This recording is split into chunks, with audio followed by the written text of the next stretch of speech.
sometimes when you're working in the maintenance department, you're asked to throw some cool stuff. It's not really cool, but it's useful. Right now it's saying it's full charge.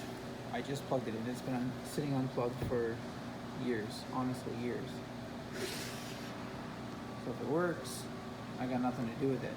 If it doesn't power anything, change batteries, it'll work fine. Something to plug in.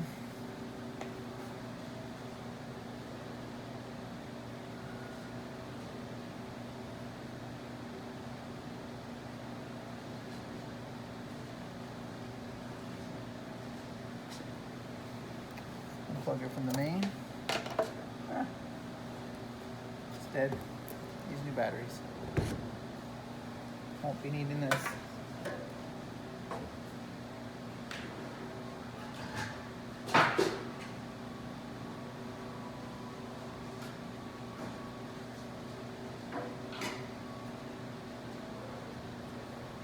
I'll be needing this.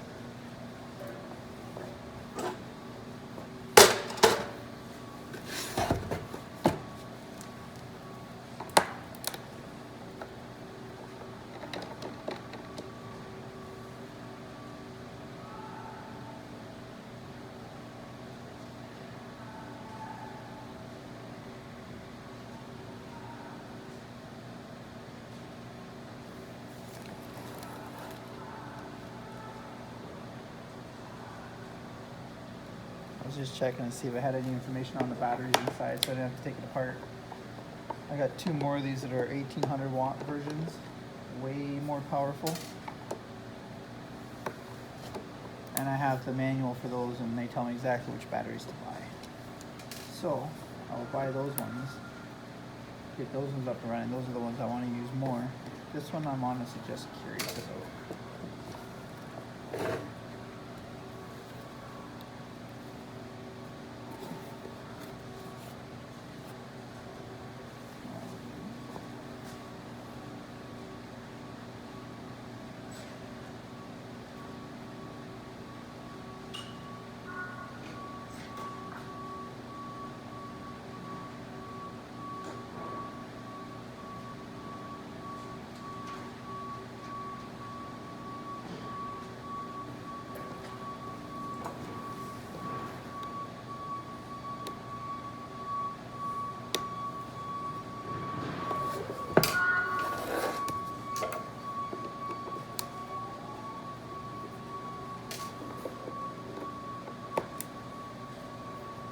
Hear any beeping? That's the forklift because I'm actually in the plant right now.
Figure out how this splits.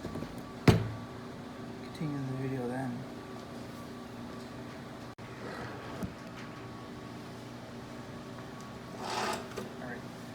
So, going online, trying to look for manual, turned up nothing for this model. Tons of stuff for the other power supply that I have. However, what I was thinking earlier is this little plug had to come out. I damaged it a little bit, not too worried. There's a screw way back here. So I'm just gonna take the other one out, see if that's what's holding it up.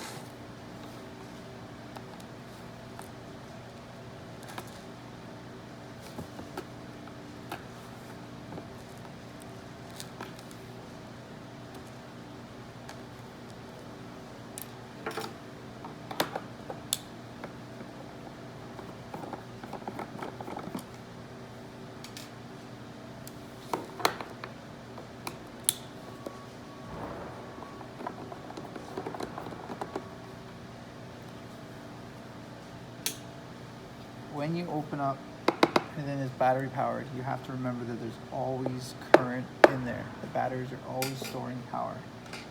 So don't touch the positive and the negatives. Make sure they don't touch any of the metal parts inside.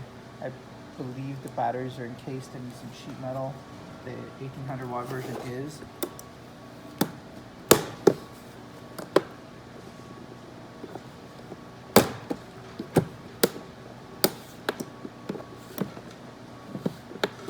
I suspect the bottom's being held on by these little clips, so let's see how they come out. Okay, push clip.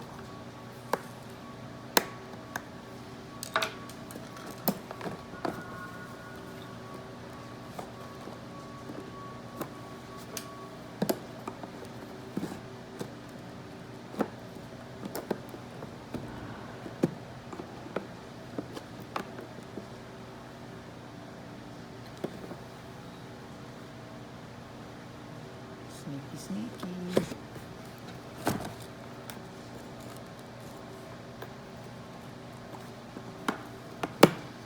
Two hidden holes. I guess that's so you don't void your warranty. This thing originally came with a 1-year warranty. And as I said, this has been sitting in our storage for a couple years, so I think that bodes well.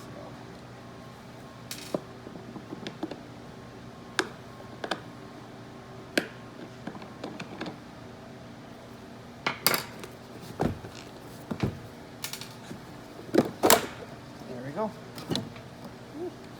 So there's my two batteries. So they got this lovely foam on them to stop it from rattling around. No sheet metal. That's a lot easier to disassemble than the other one. I'll make a video on the other one when I get around to that, but I'm going to pre-order the batteries so you can watch me put it back together. It's here, so you got to be careful of your negative and your positive cables so you don't short it out and cause damage to yourself, the machine, or your house. Don't burn your house down.